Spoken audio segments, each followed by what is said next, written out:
안녕하세요. 한보람입니다. 세상에는 두 가지 일이 있습니다. 하기 싫은데 해야 하는 일과 하고 싶은데 할 수 없는 일이죠. 그런데 가만히 생각을 해보면 우리는 하기 싫은 일은 기를 쓰고 열심히 해내려고 하고요. 하고 싶은 일은 죽어라 참는 경향이 있습니다. 그러다 보니까 힘들고 지치지는 않으신가요? 혹시 지금 힘들고 지치셨다면 그만큼 열심히 노력했다는 증거입니다. 그러니까 하루쯤은 하기 싫은 일에 너무 애쓰지 말고 하고 싶은 일에 집중을 하는 것도 좋을 것 같아요. 우리가 숨 쉴 구멍이 좀 필요한 것 같습니다. 마침 내일이 또 딱 금요일이잖아요. 자, 지금부터 주말에 하고 싶은 일 한번 생각해 볼까요? 투자의 신 지금 시작하겠습니다.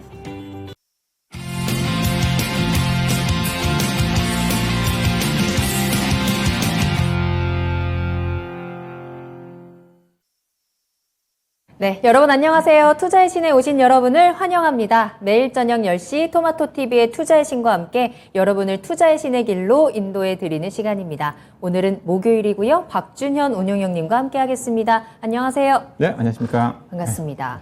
지난주 목요일에도 시장이 도대체 왜 이러냐 라면서 한숨 쉬면서 우리 방송 시작했던 게 기억이 나는데 네. 그 이후로 계속해서 좀 한숨이 끊이지 않고 있는 상황입니다. 오늘도 우리 시장은 좀 많이 힘을 뺐고요. 어디서 보니까 작년 6월 25일이 우리 코스피 최고치 찍었던 날이라고 하더라고요. 3,316포인트. 그러니까 딱 이제 1년 만에 1,000포인트 정도가 빠진 겁니다. 어디까지 빠질 것이냐, 도대체 바닥이 어디일 것이냐, 정말 여기서 우리가 탈출구는 어디서 찾아야 되느냐 궁금증들 많으실 텐데요. 오늘도 운용형님과 함께 그에 대한 해결책들, 시장에 대한 포인트 잡아보고요. 또 여러분들의 궁금증도 해결해 드리도록 하겠습니다.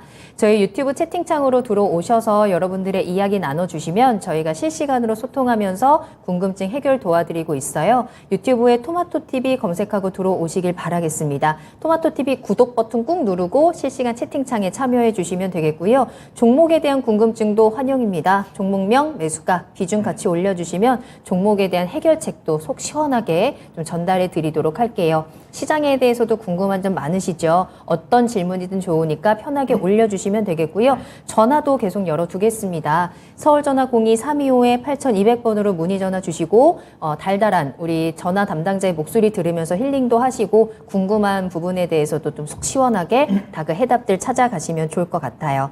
자, 그럼 오늘 함께 하시는 분들 인사를 하면서요. 오늘의 이야기 출발해 보도록 하겠습니다. 자, 서당계 1년차님, 하고 싶은 일을 다 하면 생존이 어려워져요 하셨는데 그렇기 때문에 우리가 모두 다 하고 싶은 일에 하고 싶은 일보다는 하기 싫은 일에 조금 더 열심히 하지 않나라는 생각이 드는데 그래도 단 하루쯤은 좀 괜찮지 않을까요? 주말에 꼭 하고 싶은 거 하나쯤은 꼭 찾으셨으면 좋겠고요. 마그마님 잘 오셨어요? 새파란 밤비님 그리고 샤이니지백님 운용용님 안녕하세요 라면서 인사해 주셨습니다. 라면 먹고 챔피언님도 잘 오셨고요. 준호님의 이름도 보이네요. 또 마그마님 아까 불렀죠? 그리고 나비님도 오셨습니다. 자, 지금부터 여러분들 궁금한 거 편안하게 올려주시길 바라겠고요. 일단은 운용형님과 함께 시장에 대한 이야기부터 출발해 보겠습니다. 운용형님, 네. 너무 많이 빠지네요. 우리 시장 왜 이럴까요? 예, 그렇죠. 제가 이제 아마 이 업계 전문가 중에서 제가 증권 경력이 아마 네. 가장 오래됐을 겁니다. 네. 나이를 많이 먹었다는 건데. 제가 90년도에 증권사에 입사해서. 그럼 거의 30년. 예, 그렇죠. 그렇죠. 증권 역사에 90년대 이후에 산 증인이죠. 제가 단 한 차례도 증권 시장을 벗어난 적이 없거든요. 그럼 여러 가지 위기를 지금 굉장히 많이 겪어 오셨겠어요. 예, 그렇죠. 네. 뭐 큰 위기로 따지면 IMF 때 그쵸. 힘들었고, 그때 저는 IMF 때는 저는 본사에 있었기 때문에 네네. 회사 주식 운용을 하고 있었기 때문에 회사 자산은 많이 손실 났겠지만은 스트레스 받는 일 없었고요. 예, 그 다음에 이제 2002년도에는 저도 이제 지점에서 고객 관리하고 있었는데 그때 이제 카드 대란이 있었는데 잠깐 스쳐갔고요. 그때 이제 대우그룹 망할 때. 예. 그 다음에 이제 금융위기. 네. 예, 그때 이제 전문가 생활 제가 여기서 할 때였거든요. 그래요? 예, 그때 엄청 힘들었겠죠. 그렇겠네요. 그때도 제가 이제 고객 관리는 하지는 않았으니까 이제 전문가 이 토마토에서 시작할 때 했었으니까. 아, 그래요? 네. 그 다음에 이제 힘들었던 거는 이제 아무래도 이제 가깝게 2년 전에 코로나. 예, 코로나. 근데 코로나 위기는 순간쯤 빠졌다가 금방 맞아요. 2주, 3주 만에 거의 한 달 만에 원상 복귀가 됐어요. 오래 걸리지 않았습니다. 그리고 이제 지금인 것 같습니다. 예. 지금은 꽤 길어요. 그렇죠. 지나가다 보면 그때가 힘들었다고 얘기를 하는데, 하여튼 지금도 힘든 것 같습니다. 특히 힘들죠. 지금 같은 경우, 저 같은 경우는 또 이제 고객들 일임 계좌도 있기 때문에, 네. 예, 또 이제 생방송 회원들도 있고, 하여튼, 야, 힘든 과정입니다. 하여튼, 근데 지나가다 보면 이게 공포스러울 때가 거의 100% 그때 기회였어요. 기회다. 예, 하루 이틀 며칠 정도 차이가 있는데, 저는 이번에도 그렇게 지나갈 것으로 보는데, 네네. 일단 지난주에도 제가 주가 안 빠진다고 그랬었는데 빠져가지고 면목이 없습니다. 두 번의 공포가 찾아오고 있는데. 누가 예상이나 했겠어요. 이렇게까지 빠질 거예요. 예, 그렇죠. 네. 저도 좀 많이 빠져가지고 좀 당황스러운 부분이 없지 않아 있는데, 개인적으로 오늘 내일 정도, 오늘이 저점일 수도 있고요. 내일이 저점일 수도 있지 않겠는가 생각이 좀 되는데, 이런 것들 좀 하나하나 좀 짚어보도록 할 건데, 네. 하여튼 주가 하락 자체가 역대급 하락입니다. 맞아요. 역대급 하락인데, 일단은 이제 국내 증시가 특히 좀 부진하지 않습니까? 맞아요. 우리나라 다른 증시가 증시에 빠졌어요. 맞아요. 제가 이제 종합주가지수 2,560을 저점으로 얘기를 했던 건데, 대체적으로. 근데 2,560이 우리나라 5월 12일 날 저점이었거든요. 11월 전에. 우리나라 저점은. 미국 나스닥 시장의 저점은 5월 20일이었습니다. 당 1135포인트. 근데, 지금 나스닥 시장은 저점 안 깼어요. 나스닥 시장이 11,000일 때 우리나라 코스피 지수는 그렇죠. 2,630이었습니다. 나스닥 시장으로 따지면 우리 시장은 어떻게 보면 최소한 제가 얘기했던 2,560포인트 정도는 유지가 돼야 되는 거고요. 다른 나라 여타 증시도 마찬가지예요. 대만 증시라든가 그들 국가들도 대만은 어제 회복했다가 오늘 잠깐 오늘 내려왔지만은 약간 저점이 내려와 있고요. 다른 나라도 유럽 증시라든가 저점 안 깼습니다. 왜 우리만? 그래서 왜 우리 증시가 약한지, 네. 우리 증시가 두드러진 하락인데, 이제 그 부분에 좀 말씀 좀 드리고 싶은데요. 이제 표를 좀 보시게 되면 아실 겁니다. 이게 최근 들어서 6월 달 들어서 이제 국내 증시가 두드러지게 지금 부진하거든요. 6월 달 들어서 글로벌 주요 국가의 지수 하락률을 좀 보시면, 맨 왼쪽에 코스닥이 무려 오늘까지입니다. 무려 20% 급락을 했습니다. 코스피는 13.8%. 네. 그 다음에 보시면 나스닥이 8.8이잖아요. 8.8%. 그것밖에 안 빠졌었나? 안 빠졌습니다. S&P 500도 9.0, 다우지수 8%. 중국 상해 종합주가 지수는 지금 오늘 거의 종가상으로 고점이에요. 4월 22일 날 2,860인데 오늘 3,300이니까 저점에서 16% 났습니다. 한 달 만에. 한 달, 두 달 정도 되네요. 그 다음에 유럽 증시 보게 되면 평균 네.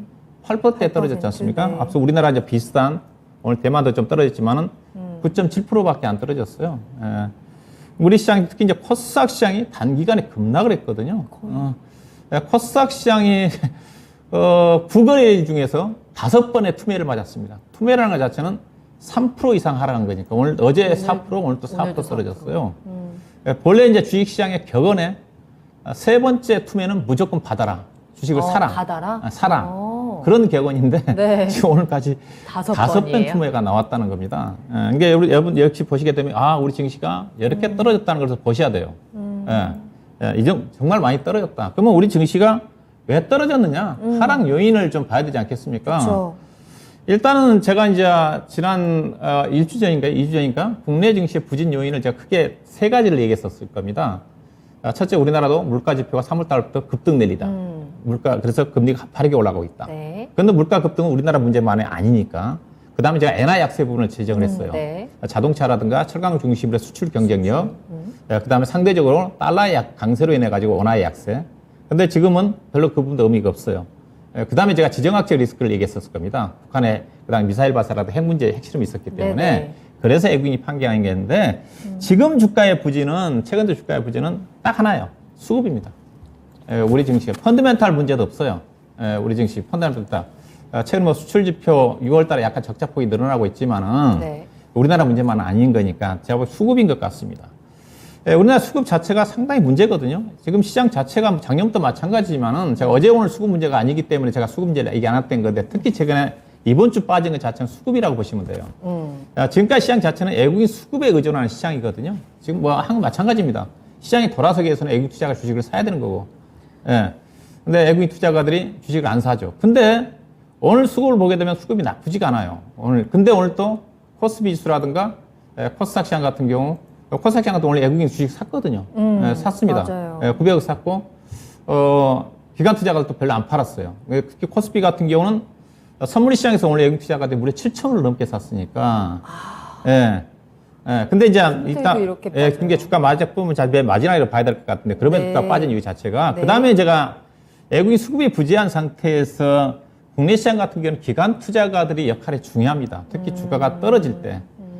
예, 기관 투자가들의 역할이라는 것 자체가 이렇게 나와 있어요. 예, 투자론을 공부해 보면 기관 투자가들의 역할은 주식시장이 급등할 때, 과열 기미를 보일 때 시장을 진정시키는 역할을 하는 거고, 또 현재와 같이 주가가 급락할 때는 시장 안전판 역할을 하면서 주식을 사줘야 되거든요. 네. 근데 국내 기관 투자가들은 개인하고 똑같이 합니다. 단기 매매입니다. 주가 떨어지면 더 팔고, 아이고. 올라가면 또 과감하게 질러서 삽니다. 아이고. 그러니까 종합주가지수 대비해서 수익률이 안 나오거든요. 예, 그러니까 기관 투자가들이 인덱스에 추중하거든요. 예, 기관 투자가들의 역할이 이럴 때 주가 틈에 나올 때 좀 받아주는 역할을 해야 되는데 기관 투자가들의 역할이 부재하다. 예. 그 다음에 이제 부분 자체는 이제 뒤늦게 후유증인데 작년도 제가 이걸 많이 지적했던 거거든요. 1월 달에 제가 LG 에너지 솔루션 나오기 전 때도 이것 때문에 시장이 상당히 어려울 거다. 작년도 이후에 대규모 IPO에 대한 후유증이 작년도는 개인 수급이 괜찮았기 때문에 나쁘지 않았는데 개인 유동성이 꺾인 부분 쪽에서 지금 대규모 IPO 후유증이 나오고 있다. 작년도 알다시피 SK 바이오사이언스를 중심으로 해서 카카오 그룹들, 카카오페이, 카카오뱅크, 그다음에 크래프톤을 중심으로 또 올해 연초에 LG 에너지 솔루션이라든가 역대급 시가총액 20위권 이내에 들어갈 수 있는 지금 주가 많이 떨어져서 시가총액이 많이 떨어졌지만은 대규모 IPO에 대한 후유증입니다. 이제 올해는 시장이 안 좋으니까 지금 IPO를 안 하지 않습니까? 이게 이제 큰 영향을 미쳤다고 봐야 될 것 같고요. 예. 왜냐하면 미국 같은 경우는 IPO가 없습니다. 알다시피 미국에 들어보셨습니까? 시가총액 없어요. 없어요. 우리나라 작년도부터 시가총액 20위권에 해당되는 종목들이 대규모 IPO가 규모가 큰 종목이 아마 7, 8개 정도 될 겁니다. 근데 뭐 미국의 다우지수라든가 나스닥 시장의 시가총액 상위 종목들 IPO 없어요. 예. 그러네요. 그 영향이 큽니다. 예. 그 다음에 이제 최근에 주가 하락 자체는 마지막 부분이에요. 이게 이제 이번 주 들어서 특히 코스닥 시장에 직격탄을 맞았다고 봐야 될 것 같은데 이것도 지금 아직 진행 중에 있다고 봐야 될 것 같은데 어제 오늘 주가 빠진 것 자체는 이 부분이고요. 내일 이후에도 이 부분이 시장에 영향을 미칠 수가 있기 때문에 이 부분을 잘 주목을 해야 되는데 네.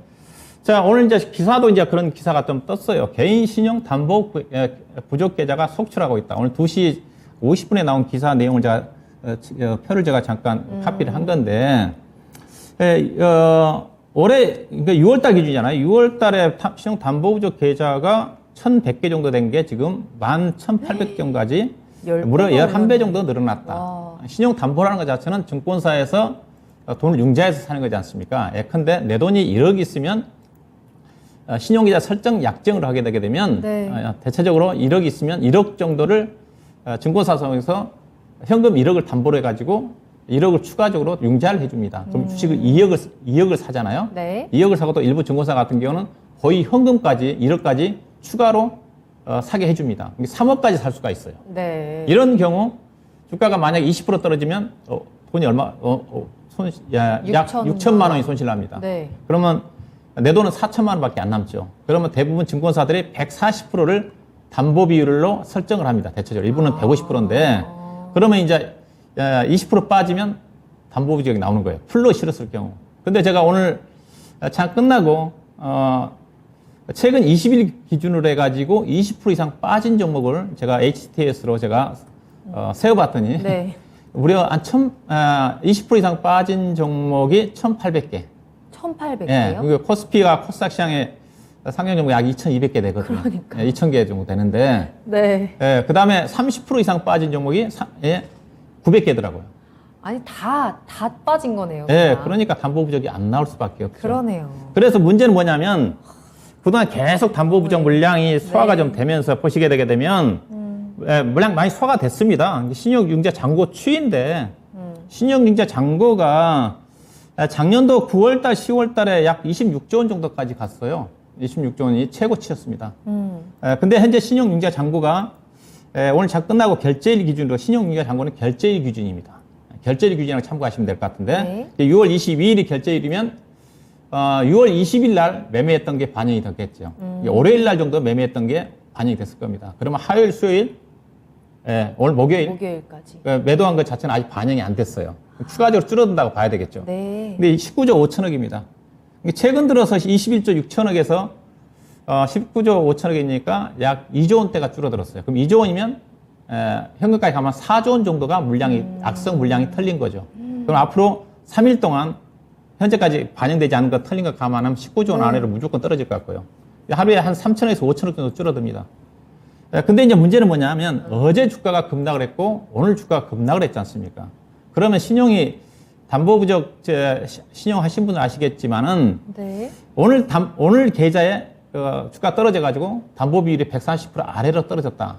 그러면 고객들한테 통지를 해주면서 하루 담보를 채울 시간을 줍니다. 내일까지 채워라. 그러면 내일까지 못 채우면 다음 날 월요일이 되겠죠. 만약 오늘 담보가 났으면 월요일 날 시초가에 강제로 하한가로 주문이 나갑니다.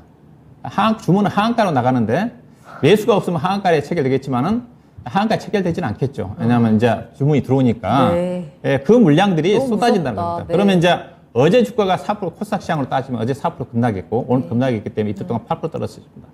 그럼 내일 1차적으로 신용 아침에 반대 매매 물량이 급증할 거고요. 그래서 내일이 아마 엄청나게 나올 거다.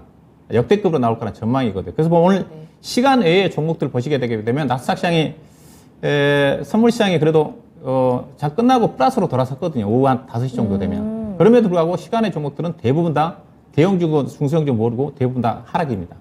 그 담보부적 계좌를 종가까지 정리 못하니까 내일 아침에 반대 매매를 피하기 위해서 시간에서라도 빼서 냈던 주문이 나온 게 아닌가. 내일 아침에 반대 매매가 많이 나옵니다.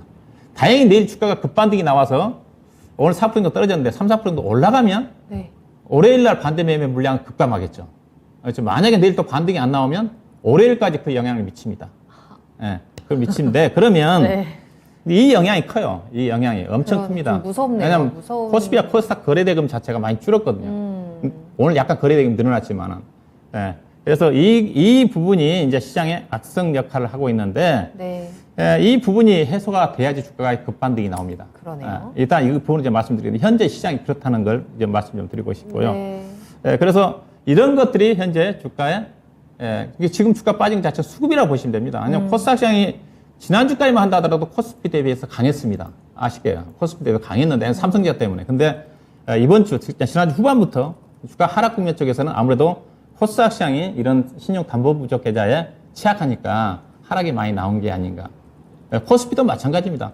삼성전자나 SK하이닉스 같은 신용 물량 많습니다. 다만 코스피 대형주 같은 경우는 외국인이라든가 기관 투자가를 사주니까 상대적 영향이 덜하다. 그렇게 좀 보시면 될 것 같습니다. 그러니까 유동성이 부족한 상황에서 외국인들이나 수급적인 부분으로도 우리가 힘이 약한 가운데 이 신용 담보 부족 계좌 이게 지금 시장에서는 계속해서 악영향을 미치고 있는 상황입니다. 이 신용 물량이 모두 소화될 때까지는 일단은 시장은 계속해서 좀 흔들릴 수밖에 없겠다. 지금 어쨌든 우리가 요 악성 요인들을 좀 털어내는 그 시간들이 좀 필요할 것 같다라는 생각이 드는데요. 자, 그럼에도 불구하고 우리는 이 시장 안에서 기회와 희망을 좀 찾아가면서 포인트를 짚어봐야 될 것 같은데, 우리 그래도 그 가운데서도 이 시장 안에서도 그래도 좀 괜찮은 부분들 찾아본다면 어떤 게 있을까요? 네, 그렇죠. 지금 뭐 깜깜하지 않습니까? 앞이 안 보입니다. 네. 근데 상당히 저도 공포스러웠거든요. 지금 보면서.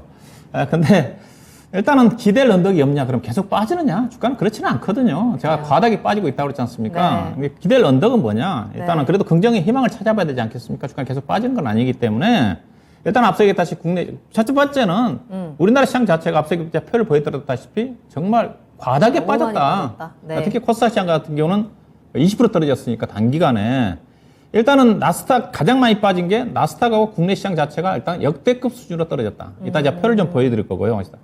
그 다음에 일단 지금 최근에 펀드멘탈 해소는 부분은 없다고 그랬습니다. 물론 이제 향후 경기가 침체가 될 거니까 3분기, 4분기에 실적이 하향 조정되겠죠. 그리고 대표적으로 최근에 들어서 삼성전자가 2분기도 실적 하향 조정이 좀 되고 있거든요. 근데 주가가 이 정도로 떨어질 정도로 하향 조정은 아니고 우리나라만 하향 조정되는 건 아니겠죠. 미국의 나스닥이라든가 다우지수 관련 종목도 다 하향 조정되고 있는 거니까 우리나라만 조정되는 거 아니거든요.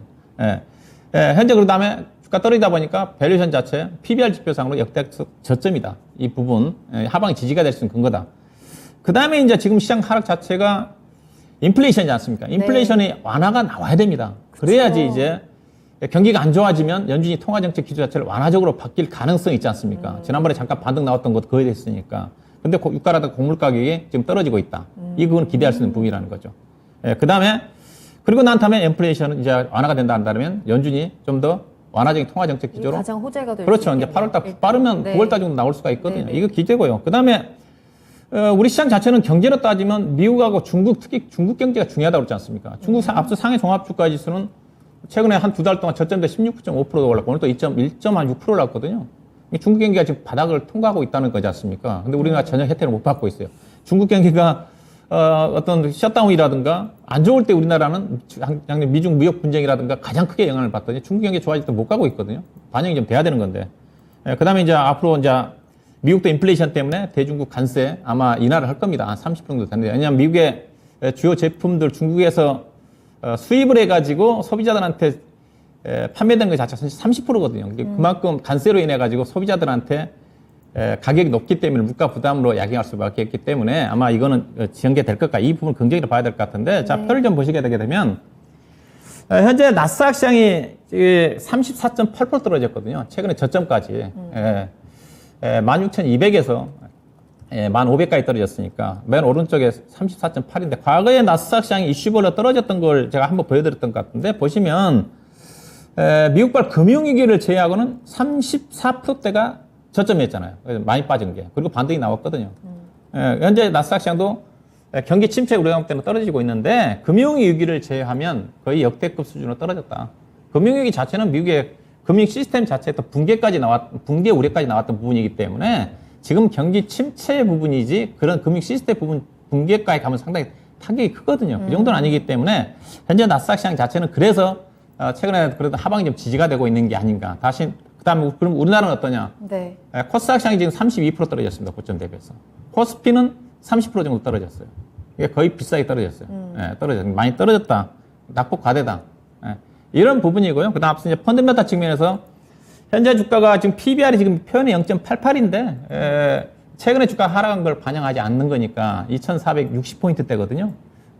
이 0.88 지금 아마 0.85 정도까지 떨어졌을 겁니다. 네. 0.85면 과거에 이제 금융위기 지금 경기 침체가 오는 경우 즉 GDP 성장률이 마이너스인 경우는 PBR이 일시적으로 0.8 정도까지 잠깐 내려가거든요. 근데 지금 그 정도까지 내려와 있기 때문에 지금 시장 자체는 이미 경기 침체 국면 자체를 코스피 시장 자체는 밸류로 선 반영을 하고 있다.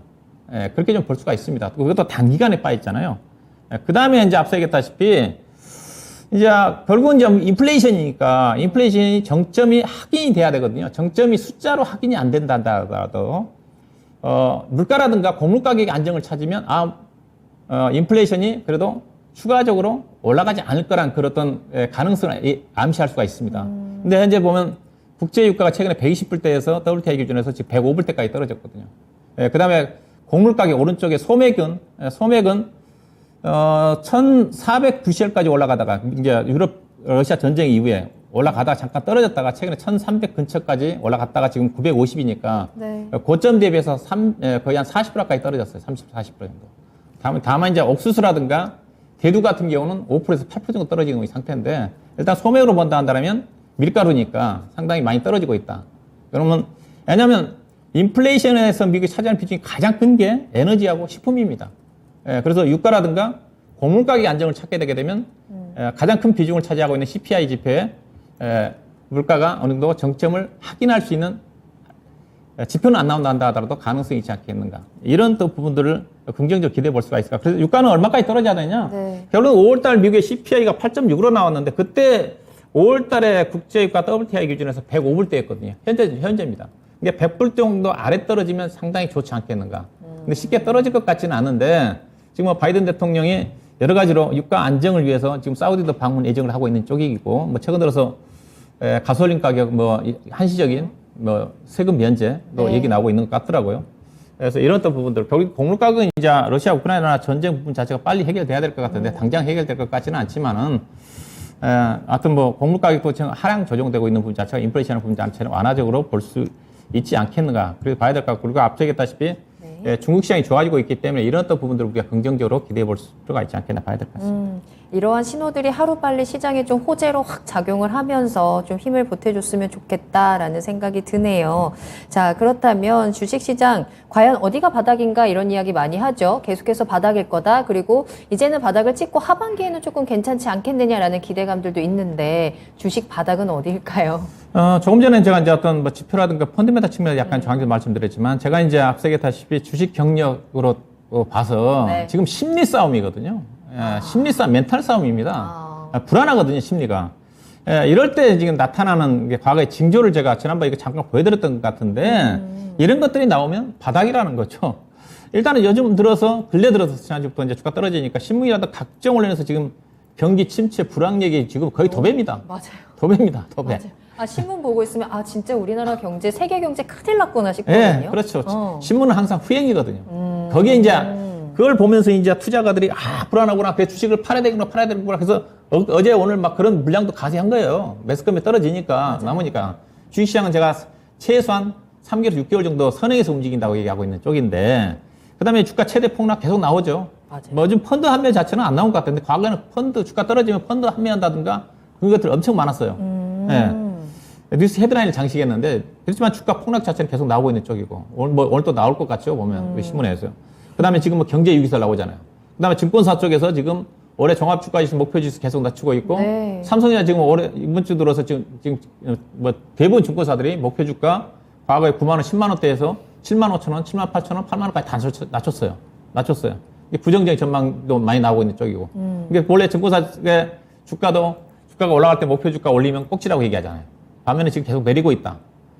그 다음에 투자 등급도 내리고 있는 쪽. 그 다음에 제가 앞서 얘기했다시피 이제 마지막 앞서 제가 담보 부족 계좌가 속출하고 있잖아요. 이거는 거의 바닥 시그널입니다. 제가 앞서 최근에 주가 하락 부분 자체가 이번 주 들어 수급 이슈라고 그랬지 않습니까? 수급 이슈 중에서 신용 담보 부족과 관련된 이 이슈라고 봐야 될 것 같은데 이게 정리가 되면 주가 급반등 나옵니다.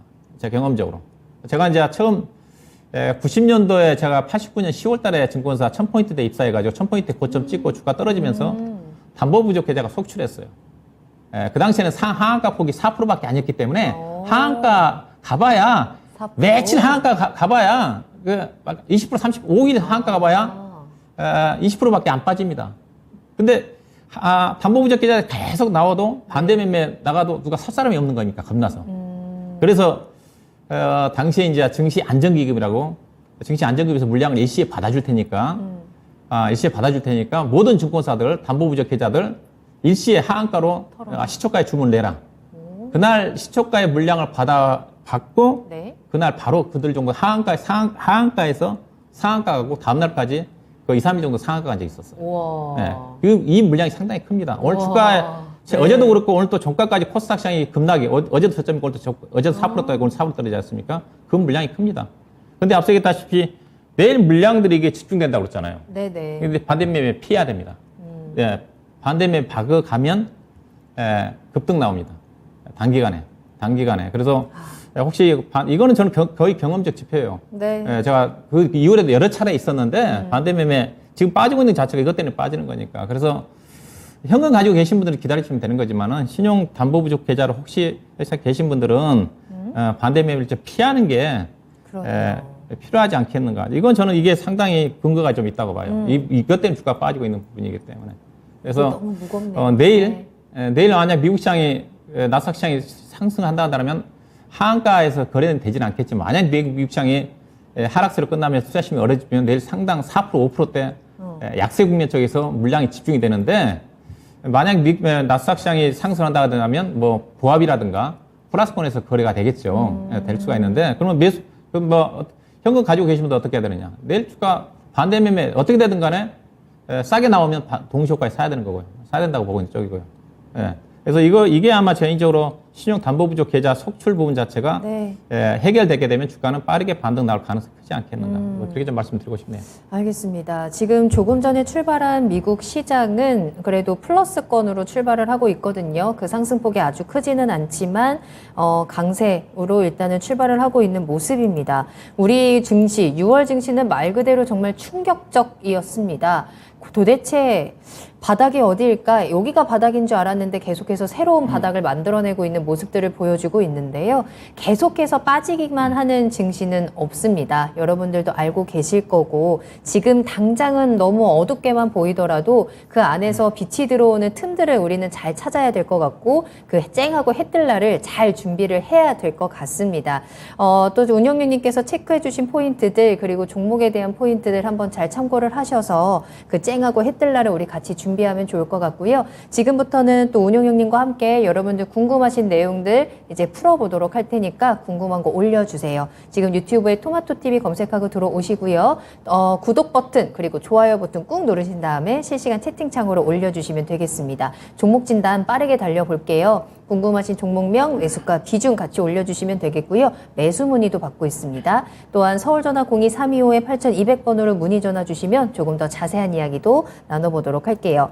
저 이야기 나누는 동안 지금 많은 분들 올라오셨는데 블루스톤 김님 공포일 때가 기회라 생각합니다 라고 해주셨어요. 그 기회 꼭 잘 잡아보시길 바라겠고요. 하늘이님께서도 바닥이 도대체 어디일까요? 끝이 안 보이네 하셨는데 잘 그 바닥을 잡고 올라가는 그때를 기다려 보겠습니다. 서당계 1년차님 코로나 폭락 때 박준현 쌤이 멘탈 많이 잡아주셨어요 하셨는데 이번에도 그 멘탈 관리 운용위님과 함께 하시면 좋을 것 같고요. 벙벙님 소형주 다 털어야 되나 고민하고 있습니다. 못 오를 것 같아요 하셨는데 고민되는 종목 하나 올려주시면 또 저희가 진단 달려보도록 하겠습니다. JB팡님도 잘 오셨고요. 아이 네거티브님, 앵커님 예뻐요. 주식 차트는 안 예뻐요 하셨는데 또 주식 차트도 예쁘다 해주면 언젠가 예쁠 날이 곧 올 겁니다. 하루빨리 반등 그 빨간불이 좀 나와주기를 기다려 볼게요. 지크님, 이기동님, 한강님의 이름도 보이고 있고요. 궁금한 거 빨리빨리 올려주세요. 자, 그러면 첫 번째 질문부터 살펴보겠습니다. 샤이니즈백님, 어제부터 애타게 궁금해하셨던 내용인데 수소 섹터에 대한 이야기 나눠볼게요. 자, 운용형님, 수소 섹터 거래 없이 주가만 흘러내리고 있는데 모멘텀이 아직 살아있는 건지 아니면 이제는 다 죽은 건지 궁금합니다. 제 포트가 다 수소 하다 보니까 암소가 없어서 그런지 매일 눈물 흘려요 하셨거든요. 수소 섹터 상승할 수 있는 모멘텀이 좀 있을까요? 이제 조용하긴 합니다. 일단은 수소 섹터는 제가 이제 2차 전지와 비교해가지고 일단은 테마로 접근해야 된다 단기적으로. 뭐 중장기적으로 수소 산업 자체는 저도 성장을 한다고 보고 있는 쪽인데 좀 먼 미래다. 최근에 현대차가 작년인가요? 수소차 그 계획 자체를 미뤘잖아요. 미뤘던 부분도 있고. 네. 그리고 제가 얘기했지만 수소차 같은 경우 현대차가 제가 알기로는 2025년도에 생산 목표가 50만 대였거든요. 50만 대 차로 따지면 50만 대면 현대차가 1년에 생산하는 자동차가 기아차 포함해가지고 850만 대, 그러니까. 900만 대거든요. 그럼 50만 대 생산해가지고 관련 쪽에 부품 공급한 회사가 뭐가 돈이 되겠습니까? 그렇죠? 800만 대, 900만 대 생산하면서 현대차에 부품하는 기업도 지금 실적을 못 내고 있는데 그래서 2025년도 가야지 일부 기업들이 실적에 반영될까 말까 하는 쪽이고 대신 이제 연료전지 관련 회사들은 두산 포얼셀 그래도 최근에 좀 움직였어요. 두산 포얼셀 차트를 보고 계시는데 오늘 저점 나온 뭐 다 저점이니까. 네. 예. 이게 두산 포얼셀은 다른 2차 전지 관련 종목들이 200% 300% 올라갈 때 보시면 뭐 이 종목은 거의 2차 전지 종목들이 작년도부터 NNF라든가 에코프로 BM 같은 경우는 300% 이상 올랐잖아요. 근데 지금 두산 연료전지 대표적인 회사 두산 포얼셀은 6만 5천 원대 주가가 지금 2만 8천 원이에요. 반토막입니다. 이게 안 된다는 거죠. 2차 전지는 당장 돈이 되잖아요, 실적이. 그렇죠. 근데 에코프로 BM이라든가 LMF 같은 경우는 주가가 좀 많이 떴지만은 매출액 성장률이 연평균 40% 50%거든요. 그것도 뭐 몇천억짜리가 아니라 조 단위 회사거든요. 예컨대 LMF인가요? 에코프로 BM인가요? 작년도에 1조 한 5천억 매출액이 내년도에 뭐 2조 5천억 간다든가 매출이 급성장하거든요. 이익도 1,000억에서 2천억, 3천억. 근데 두산 포얼셀을 볼까요? 이익 전망이요? 실적도 안 좋아요. 작년보다 실적 자체가 역성장입니다. 그러니까 안 되는 거죠, 실적은. 이 회사 연간 실적을 보시게 되게 되면 네. 2020년도에 영업이익 260억이었잖아요. 작년도 180억입니다. 거꾸로 갔다는 거죠. 다른 2차 전지 회사들은 100%, 200%씩 매출이라든가 영업이익이 증가하는데 이 회사는 작년도 역성장했지 않습니까? 올해 전망치가 작년도보다는 증가될 거라는 전망인데 그래도 256억 가지고 네. 두산 푸얼셀이 지금 시가총액이 1조 8천억인데 우리가 양극재 예산의 대표적인 LNF나 에코프로 BM이 지금 아마 PER이 지금 아마 30배 내년도 실적 기준에서 아마 올해 한 40배 내년도 기준에서 30배 정도 될 건데 지금 예컨대 두산 푸얼셀은 PER이 몇 배죠? 113배예요. 13배입니다. 내년도 실적 앞서 에코프로 BM이라도 LNF는 30배 정도 되는데 내년도 실적이 좋아진다 한다 53배예요. 이게 주가 지금도 비싸다는 거죠. 근데 지금도 수소 관련 종목들 갖고 계신 분들은 매도하셔가지고 사더라도 최근에 조정받고 있는 2차전지 쪽으로 사는 게 낫다 같은. 그리고 수소 관련 종목들은 제가 2024년도, 2025년도 가야지 예, 연료전지라든가 관련된 부품 종목들, 특히 이제 부품 종목들. 그나마 근데 연료전지는 그래도 그나마 나은 거예요. 왜냐하면 연료전지라는 자체가 자동차에만 들어간 게 아니라 여기 발전소라든가 이쪽에 좀 들어가는 거니까 들어간 수요가 있기 때문에 나중에 중장기적 결국 이제 자동차 쪽에 들어가겠지만은 네. 예, 다른 것도 그래서 수소 관련 부품 종목들 관련 종목들은 지금 형편없거든요. 부품 종목들은. 예, 그래서 수소 관련 종목들은 단기간쯤에서 매매해야지 아직 중장기 투자는 아니다. 그럼 지금 가지고 계신 종목들이 뭐죠? 좀 있으신 것 같은데 종목을 올려주진 않으셨는데 네. 만약에 내가 지금 가지고 있다라고 한다면 매도 타이밍을 잡는 게 나을까요? 아니면 그래도 오히려 기다려볼까요? 지금 파셔서 다 같이 빠졌었으니까. 근데 뭐 두산 폴세 같은 경우는 최근에 주가 가만히 그렇게 떨어진 거 아니에요. 35,000원대 떨어졌는데 네. 한 20% 떨어졌네요. 대부분 종목도 20% 30% 떨어졌다고 그랬으니까. 알겠습니다. 샤이니즈백님 좀 답변이 되셨을까요? 계좌에 좀 수소 관련된 종목들이 있으시다면 잘 좀 대응 전략 좀 길게 우리가 체크를 좀 해봐야 될 것 같습니다. 지금 밸류적으로도 크게 메리트가 없어 보이고요. 실적이나 모멘텀도 좀 많이 약합니다. 이 모멘텀이 조금 더 주목되고 가시화되기까지는 더 많은 시간이 필요하겠다라는 생각이 드네요. 수소 섹터 또 관심 있으셨던 분들이라면 같이 좀 체크해 보시면 되겠습니다.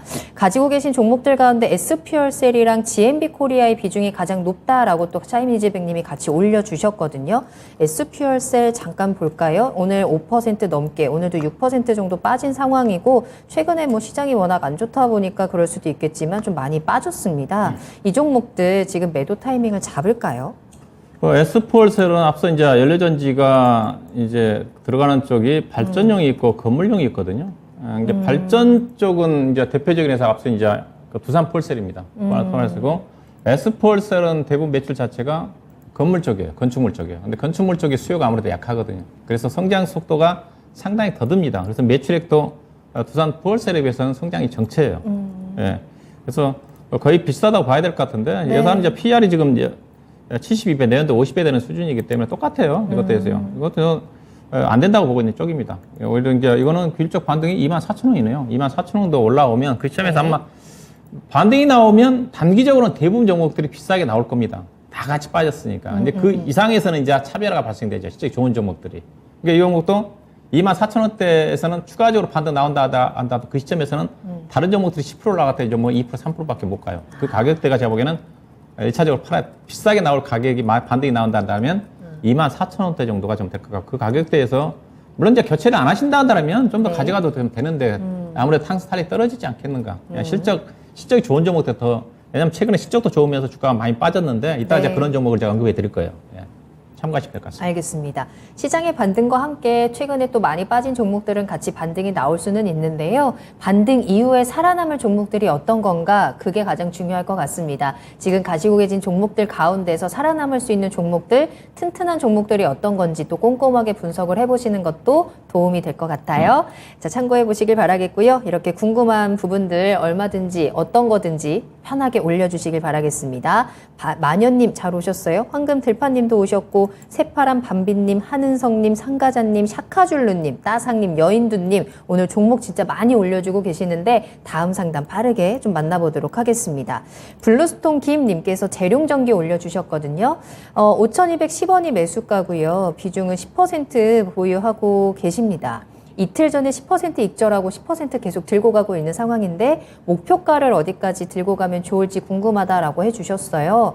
재룡전기 보니까요. 오늘은 좀 빠지기는 했지만 올 한 해 좀 전체적인 시장 분위기가 좋지 않은 상황에서도 이 종목은 꾸준히 잘 올라왔네요. 글쎄 그러네요. 차트 보니까 네. 주가 안 빠졌네요, 이제요. 그러니까요. 이 종목이 주가가 올라갈 이유는 없습니다. 예산은 테마성 종목이에요. 재룡전기 그래요? 예산은 변압기라든가 개폐기라든가 그 회사거든요. 일부 쪽에 뭐 에너지 저장 장치와 관련해 가지고 거기다 아마 개폐기와 관련된 부분이기 때문에 네. 변압기, 개폐기 그래서 이종목 뭐냐면 남북 경협주예요. 북한에 전력 공급한다 할 때 가장 먼저 움직이는 주식입니다. 근데 지금 남북 경협주들이 시장에서 반영될 상황은 전혀 아니죠. 근데 주가가 올라온 이유를 모르겠네요. 이건 파셔야 돼요, 이거는요. 내일 하면 이게 지금 이렇게 하셔야 됩니다. 이 종목은 안 빠졌잖아요. 특별한 이유 없이. 실적이 좋은 것도 아니고. 회사 뭐 실적 뻔하죠. 회사 시가총액이 지금 950억인데 이익이 안 나는 회사고. 그때 대신에 부채가 없을 겁니다. 매출이 400억짜리잖아요. 계속 뭐 2017년부터 400억 정체잖아요. 작년도 영업이 1억밖에 안 되고. 올해 1분기 때 적자 났고 7억. 다른 재료는 없습니다. 테마로 세력들이 끄고 하면 몰라도 테마는 제가 알기로는 그 남북 경협주와 관련된 부분밖에 없을 거예요. 여기다가 이 종목의 주가 움직임 자체가 제가 고민해 봤더니 네. 이제 여름철이잖아요. 여름철이니까 전력 피크로 인해서 이제 뭐 단전이라든가 그 이제 전력이 더 무더워지게 되면 전력 상용량이 증감에 따라 가지고 이게 이제 그 테마로 잠깐 부각되는 거 있거든요. 최근 이제 날씨가 더워지다 보니까 아마 그거 같네요, 아마. 그래서 주가가 잠깐 움직였던 게 아닌가. 또 최근에 뭐 변압기 공급 계약 이슈도 있었던 것 같고. 변압기 돈 안 돼요, 그냥 돈 안 됩니다. 금액이 얼마인지 모르겠는데. 네, 195억 원. 195억 얼마 돈 되지 않습니다. 돈이 안 되는 쪽이기 때문에. 그러면 이건 어떻게 해야 되느냐? 이제 이렇게 하셔야 될 겁니다. 이제 지금 주가가 안 빠진 것들 있잖아요, 상대적으로. 네. 이게 이런 것들, 이게 다 앞서 제가 전체 90%가 20% 이상 빠졌다고 그랬고, 그 다음에 30%가 30% 이상 빠진 종목이 반이라고 그랬잖아요. 50%라고 그랬잖아요. 근데 이 종목은 안 빠지잖아요. 거의 최근에 6,400원이 고점이니까, 네. 그 5% 정도? 5%, 6, 7%밖에 안 빠졌잖아요. 그럼 이 종목이 다른 거 반등 나올 때 갈까요? 안 갑니다. 절대 안 갑니다. 다른 것들 10% 반등 나올 때 이 종목은 잠깐 6,300원 올라갔다가 주가 떨어집니다. 그럴 가능성이 확률적으로 100%는 제가 거짓말이 아니니까 90%가 이 종목은 다른 것들 반등 나올 때 못 갑니다. 주식 본래 그래요. 근데 최근 들어서 가장 하락 국면에서 가장 탄탄했던 게 뭐죠? 조선주하고 자동차, 현대자동차입니다. 주가 반등 나올 때 현대차라든가 조선주 갈까요? 못 갑니다. 반등 2, 3% 정도 나올 거예요.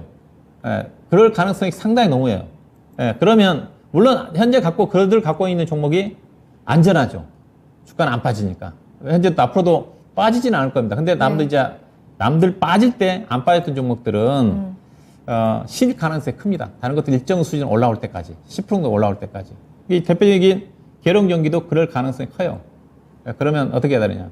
이거 팔아야죠. 얼마에 사셨죠? 그래서 팔아가지고 5,210원. 네. 낙폭 가대 종목 쪽에 저가 매수를 하든지, 저가 매수를 고려하든지, 그럴 가능성이 확률적으로 90%입니다. 이게 최근에 안 빠졌던 주식들, 예컨대 OCI 같은 경우는 안 빠졌잖아요. 근데 낙폭 가대 종목들 반등 나올 때 오는 게 플러스 나온 종목들이 만약에 내일 반등이 나온다 한다면 낙폭 가대 반등 나올 때 상대적으로 좀 쉬어갈 가능성이 큽니다. 단기적인 관점에서. 자, 길게 보는 관점은 모르겠지만 현재로 봐서는 일단은 좀 올라올 때까지. 그래서 계룡 경기도 다른 이유가 없기 때문에 이거는 파는 게 정답이다. 네. 팔아서 단 걸로 교체하는 게 좀 정답이 그렇게 봐야 될 것 같습니다. 알겠습니다. 자, 매도 의견 주셨습니다. 올 한 해 시장 참 지지부진하고 힘들었는데 그런 시장 안에서 이 종목 굉장히 효저 종목이었을 것 같습니다. 수익도 지금 10% 정도 이미 내신 상황이고 남은 비중들도 이제 수익 실현을 좀 하시는 게 좋을 것 같습니다. 오늘도 좀 많이 빠진 상황이기 때문에 지금은 이제 매도 타이밍 잘 체크를 해보시고 다른 종목들로 또 수익을 낼 수 있는 기회들 잡으셨으면 좋겠네요. 재룡전기 진단 도와드렸습니다. 자, 계속해서 다음 상담 좀 빠르게 만나볼게요. 이번에는 전화로 이야기 나눕니다. 시청자님 안녕하세요. 예, 안녕하세요. 네, 안녕하세요. 반갑습니다. 요즘 많이 힘드시죠? 예. 그러니까요. 자, 일단 종목 궁금하신 거 좀 힘을 함께 드리도록 하겠습니다. 어떤 종목 궁금하세요? 카카오 네. 81,000원에 네. 15%. 15%. 알겠습니다. 카카오 그럼 이거 81,000원이면 들어가신 지 얼마 안 되신 건가요? 그렇죠. 얼마 그렇죠. 안 됐는데. 최근에 들어가셨네요. 네. 예, 추가 매수를 좀 해야 되는지, 어떻게 해야 되는지. 알겠습니다. 지금 요쯤이면은 이제 반등을 기대하고 들어가셨을 것 같은데 네. 지금 워낙에 또 6월 들어서 시장이 안 좋다 보니까 6만 원까지 지금 내려온 상황이에요. 추가 매수를 해서라도 이 종목들을 좀 어떻게 헤쳐 나갈 수 있을까? 이 카카오에 네. 대한 앞으로 전략들 한번 체크해 보겠습니다. 운영형님 연결해 드릴게요. 이야기 좀 더 자세히 나눠보세요. 네. 네. 예, 안녕하세요. 예, 뭐 안녕하세요. 8만 1,000원에 샀으면 그렇게 비싸게 산 건 아니죠. 8만 원대는 예. 그 당시 시점에서는 접근할 만한 가격이었어요. 단기적인 관점에서 뭐 10만 원 넘어가기 어렵겠지만은 8만 원에서 뭐 9만 2천 원 정도까지 갈 수 있는 그런 부분이었기 때문에 근데 이제 최근에 이제 6만 원대까지 내려온 것 자체는 결국 이제 시장의 영향을 받은 게 아닌가 좀 봐야 될 것 같은데 오늘 이제 그 6만 7천 원까지 좀 내려왔는데 네. 일단은 이 종목이 이제 17만 원까지 올라갔다가 지금 6만 7천 원이니까 지금 거의 3분의 1 토막 정도까지 떨어졌잖아요. 그래서 이제 성장주의 이제 이런 것들 이제 함정이라고 얘기를 하는데 제가 이제 과도하게 이제 성장 프리미엄을 받고 올라가다가 성장성이 좀 꺾여버리면 성장성이 꺾인 건 아닌데 카카오가 작년도에 자회사들 상장 이슈가 워낙 좋았죠. 카카오페이라든가 카카오뱅크라든가 카카오 게임즈를 중심으로 해서 최근에 한 1, 2년 동안 워낙 좀 상장이 좀 되면서 네. 그 후광 때문에 이제 카카오도 주가가 올라갔다고 봐야 될 것 같은데 현재 주가 수준 자체는 이제는 어느 정도 적정한 가격에 왔다고 봐요. 제가 그래서 우리나라 이제 카카오, 네이버도 마찬가지인데 근데 이제 SNS 기업으로 어떻게 보면 분리가 될 수가 있잖아요. 미국으로 따지면 페이스북이라든가 구글 알파벳이라든가 비교해 볼 수가 있을 것 같은데 이제 그들 관련 기업들과 비교해 보면 우리나라 네이버라든가 카카오가 싸지가 않아요. 지금 미국의 알파벳이라든가 페이스북이 PER이 20배입니다. 근데 지금 네이버가 거의 40배 가까이 될 거고요. 카카오가 주가가 떨어졌지만 지금도 31배입니다. 31배입니다. 이제 그래서 이거 뭐 이 시간 다 비교해 주기도 했었던 건데 상대적으로 그런 위치라 좀 봐야 될 것 같은데 그래도 우리나라에서 지금 성장주로 따지면 미국의 나스닥 시장 같은 경우는 대부분 관련 정보들 성장주지만은 우리나라 코스피 시장에서 성장주로 한다면 2차전 쪽에 LG에너지솔루션하고 삼성 SDI, 그 다음에 네이버 카카오, 그 다음에 삼성 바이오로직스 그 정도밖에 없어요. 대부분 다 이제 가치 성격의 이제 제조기업이다 보니까 그래서 성장주를 산다 한다면 우리나라 시장에서는 네이버, 카카오, LG에너지솔루션, 뭐 삼성 SDI 그 정도밖에 못 사거든요. 뭐 삼성 바이오로직스라든가. 그래서 그런 부분 때문에 카카오라든가 네이버 같은 경우가 그런 성장주 맥락 쪽에 포함이 좀 되다 보니까 주가가 오버슈팅 했던 거 아니까 작년도에 제 이름을 까먹었는데, 이게, 종목의 대표적으로 이쪽에 포함이 좀 돼 있거든요. 종목에. 그런 영향의 수급의 이슈가 작년도에 강하기 때문에 주가가 올라갔던 게 아닌가 봐야 될 것 같은데요. 일단은, 시장이 이제 이렇게 보시면 됩니다. 주가가 올라가면 가치주가 빨라가냐, 성장주가 올라가느냐. 지금은 제가 보기에는 금리 인상 국면 쪽에서 가치주가 유리하다고 그랬잖아요. 불과 이제 3월 중순부터는. 아니면 경기가 좋아지니까, 경기 관련 종목들이 좋아질 거다. 그래서 금리를 인상을 하는 거니까. 근데 지금은 바뀌었어요, 제가 보기에는. 왜? 지금 이제 경기 침체 얘기가 나오고 있잖아요. 그러면 경기 관련 종목들이 더 안 좋아집니다. 그래서 지금 시장 최근을 본다 하더라도 반등이 나온다 하더라도 미국 시장 같은 경우에 물론 나스닥 시장이 많이 빠졌기도 하지만 나스닥 시장이 반등폭이 훨씬 커요. 왜? 그래도 성장주들은 경기가 침체한다 한다 하더라도 애플이라든가 구글이라든가 아마존이라든가 관련 종목들 성장 속도가 물론 경기가 안 좋아지니까 더디게 진행이 되겠지만은 가치주들은 일단 역성장입니다. 무조건. 경기가 안 좋아지면. 실적이 10% 20% 감소가 되거든요. 근데 성장주들은 실적이 둔화될 뿐이지 감소할 가능성이 적지가 않거든요. 많지가 않거든요. 그래서 성장주 쪽으로 더 주목을 하고 있다고 봐요. 그래서 반등이 나오면 뭐냐, 지금은. 지금 가치주가 아닙니다. 그래 지금 철강주 쪽에 대표적 가치 종목들 주가가 지금 곤두박질 치고 있잖아요. 주가는 엄청 싼데. 시각이 바뀌었어요. 그러면 뭐냐, 반등이 나면 우리 시장에서도 안 좋지만은 네이버, 카카오라든가 성장주들이 2차 전지라든가 종목들이 성장주들이 더 주목할 수밖에 없어요. 그러면 카카오 주가는 반등이 좀 가능하다. 시장 수익률보다 더 빨라질 거다. 그동안에는 시장 수익률보다 상당히 안 좋았는데 여러 가지 카카오 그룹 쪽 관련 카카오페이를 중심으로 해서 임직원들의 어떤 주가 매도로 인한 도덕적인 그런 부분이 이미지가 안 좋았던 부분까지 겹쳐졌었는데 그래서 현재 주가 수준에서는 추가 매수하는 것도 괜찮을 것 같아요. 매수하셔가지고 뭐 낙폭가 빠르게 반등 나올 겁니다. 좀 비중이 몇 프로라고 그랬었죠? 15%. 좀 한 5% 10% 정도 세워서 8만 한 최소 단기적으로 82,000원 정도까지는 반등을 목표로 해서 접근, 매수 가격 정도까지는 반등 나오면 약간 수익도 내지 않겠는 걸 봐야 될 것 같습니다. 네. 최근에 좀 많이 빠져서 시청자님 좀 걱정이 되셨을 것 같은데 추가 매수를 해서 충분히 대응이 가능할 것 같고요. 반등이 나오게 된다면 빠르게 올라갈 수 있는 가능성 있다라고 긍정적으로 좀 체크를 해 주셨습니다. 좀 도움이 되셨을까요?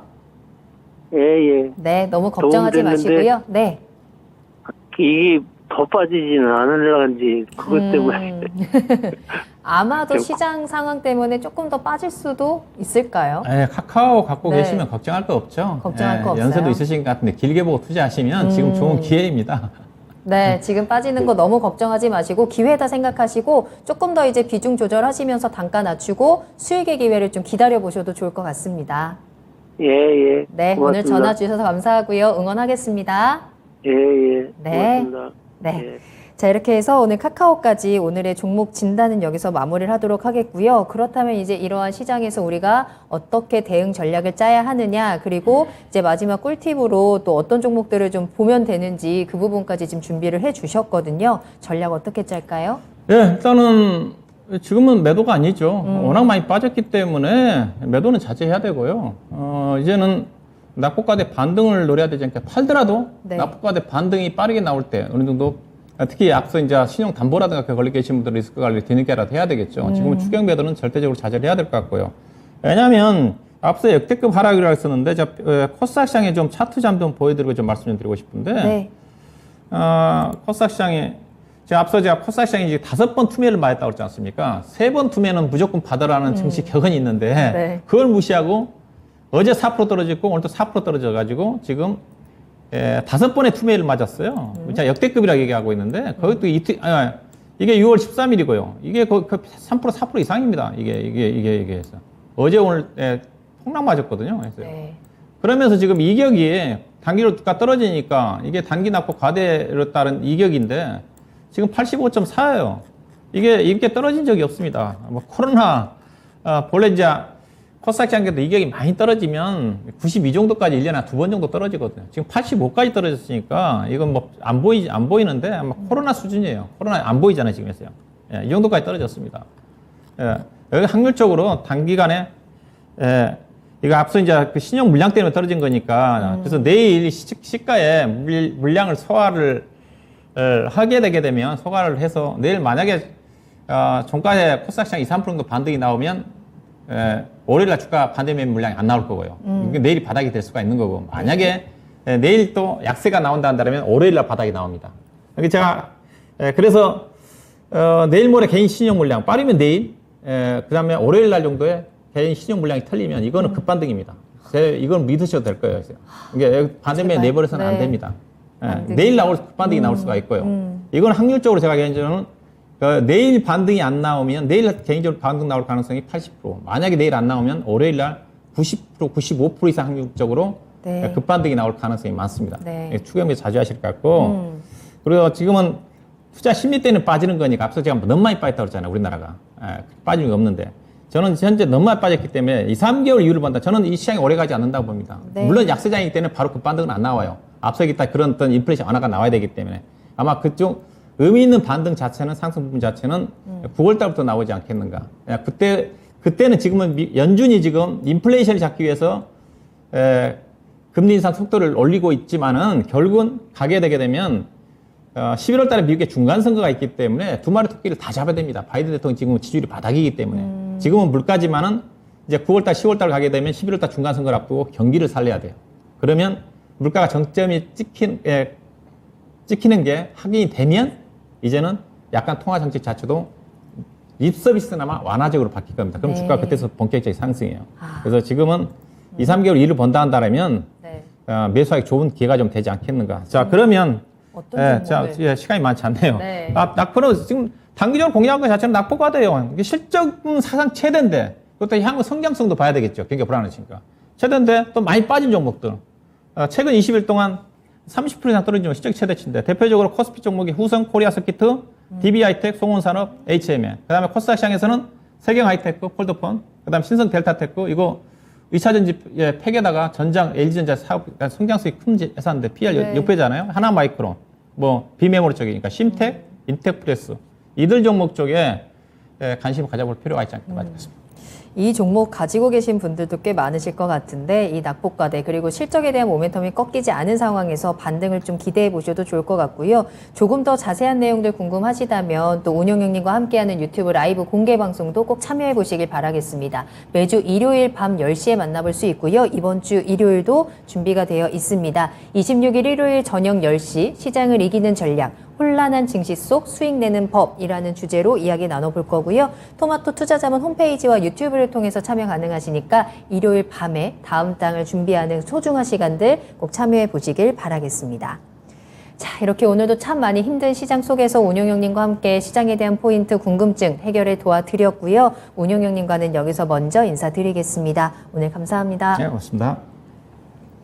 네, 오늘 저희가 방송에서 전해드린 내용은 투자 판단에 대한 참고 자료입니다. 투자는 투자자 본인의 책임과 판단에 따라서 이루어져야 한다는 점 다시 한번 유의해 주시기 바랍니다. 오늘 하루도 모두 고생 많으셨고요. 저는 다음 이 시간에 돌아오겠습니다. 시청해 주신 여러분 고맙습니다.